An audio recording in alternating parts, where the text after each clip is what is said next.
All right, my name is Andy Treba, and I'm the CEO of Crossover.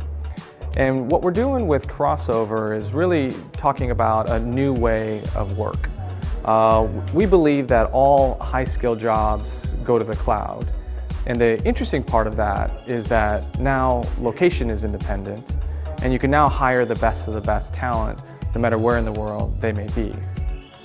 The other interesting element of that is that you establish something what we consider to be a cloud wage, meaning that whereas previously wages were all determined on what you can get away with on a local basis, what we're talking about now is that wages are actually set on a global scale. So US customers that are looking for this high-end talent are actually willing to pay the high-end rates associated with these higher-end skilled jobs, such as the chief architects, the software engineering managers, the project managers, and what have you. So what we're doing here is basically being able to connect people from around the world to those roles at that incredibly high skill level.